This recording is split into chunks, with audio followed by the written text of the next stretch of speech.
Who doesn't want free running speed? Today we're going to give you a couple of tips that you can apply that's going to help you to run faster, more efficiently, with less effort. My name's Devlin Eyden from CoachParry.com, and I'm going to hand over to Lindsey to get us started. The first place where you can get free speed is on the hill. So we all know it's much easier to run downhill than to run uphill, but how can we use running form, cadence and stride length to get you some 3 seconds per kilometer? So let's start with the downhill because that's much easier. So on the downhill, we want to lean slightly into that hill. So the tendency for people is to lean backwards.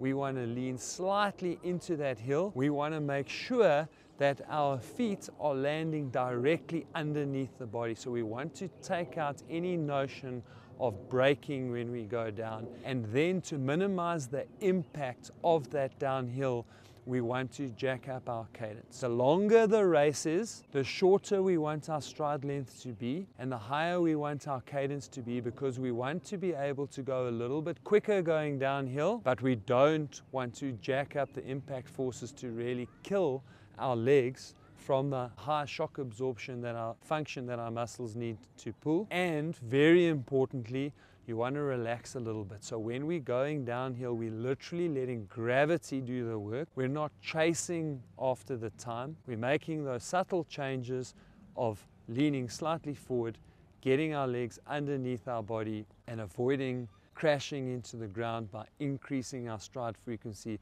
to run a few seconds quicker than we otherwise would have until we get to the bottom of the hill. On the uphill, it's slightly different because your natural tendency is to lean right into the hill and to take really big, powerful strides to get you up to the top of the hill. So we're going to do exactly the opposite when we are running uphill to what we did going downhill. We don't want to lean back, but we want to get ourselves taller, because our natural tendency is pushing us into the hill, and that's okay, but we don't want to overdo that because we don't want to be doing too much pushing going up the hill. And then you want to avoid taking really big strides, because again, that is our natural tendency, is to take a big stride to basically pull ourselves up and over. We don't want to do that when we're running uphill.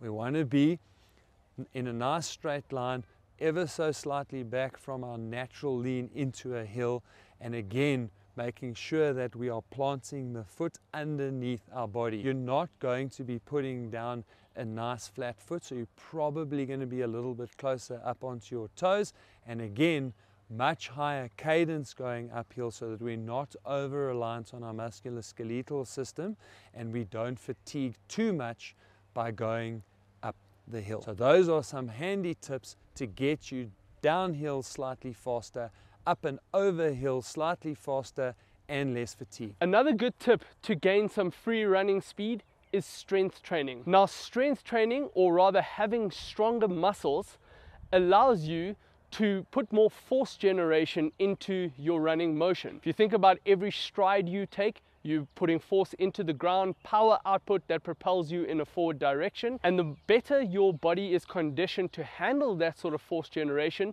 the more effective and more efficient you will be. You can generate more force in each stride. You are prepping your muscles. There's less damage in the muscles. So it also means your recovery between training sessions is improved, or shorter recovery periods rather. And then a really big one here is it does reduce that risk of injury as well because of the recovery one, and you are more efficient to be handling the kind of loads that you are putting on your body. Improved running economy is a really big benefit from strength training.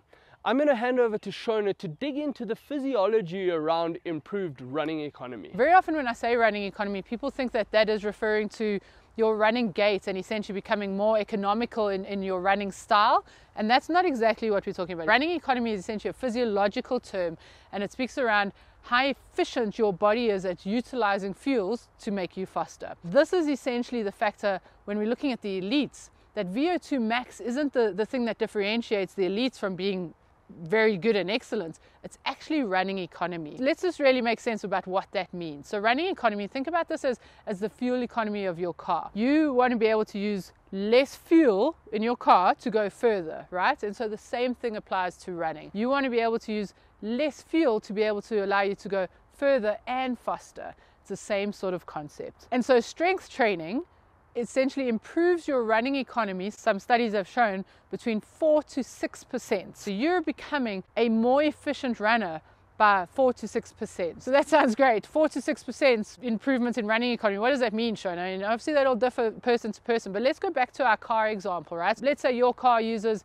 10 liters of fuel per 100 kilometers. So if you get a 5% improvement on that, you're essentially now able to use 10 liters of fuel to go 105 kilometers. Or you're able to go 100 kilometers using less fuel. Or you're able to use the same amount of fuel and go a little bit faster. So that's the goal of using strength training to improve your running economy. So as you're getting deep into a race and you're starting to feel a little bit fatigued, one of the ways that you can really help yourself to relax and to get dragged along is to lock onto someone else. You can do this simply by actually locking your eyes on someone, watching what they're doing, falling into their rhythm and letting them drag you along. And if you can get close enough to them, although it might be a little bit annoying for them, is if you actually get into their space, so within half a meter of them, and run almost directly on their shoulder, it'll have the same effect as dragging you along, plus